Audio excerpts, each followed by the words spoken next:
we're continuing working on solving equations. This is still on page 90. It's a continuation of section 1.1.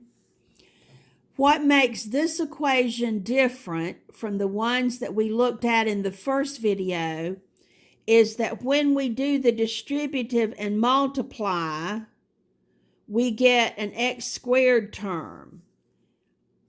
X times 2x is 2x squared, and x times negative 3 is negative 3x.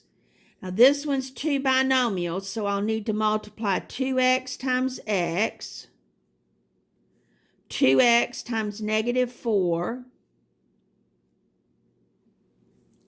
1 times x, and 1 times negative 4. So we've got squared terms in there. Let's do a little cleanup work.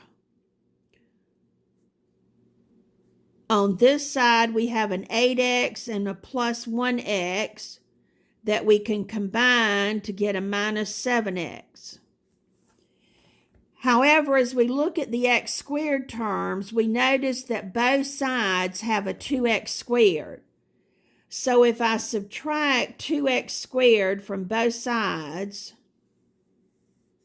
it gets rid of the squared term on both sides. Whoops, that's a 7x. And now I have a linear equation again. So what started out looking like it might be a quadratic equation actually turns into a linear equation where the variables are only to the first power, because that's the squared terms zeroed out on both sides. So now I'll just add the 7x to both sides.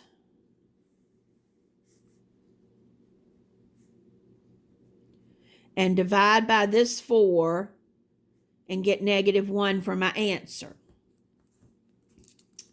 Now whoops, phone fell. Hold on, be right back. Get my phone back up here where it goes.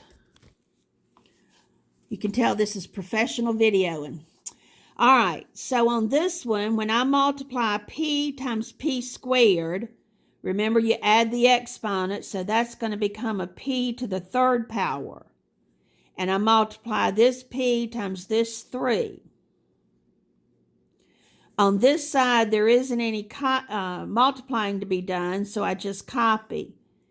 And again, it looks like we're going to have a higher order than linear, but when I subtract p cubed from both sides, p cubed, that zeroes out. It also zeroes out on this side. So then I just have a simple linear equation that I just divide by 3 and get x equals 4 for my answer.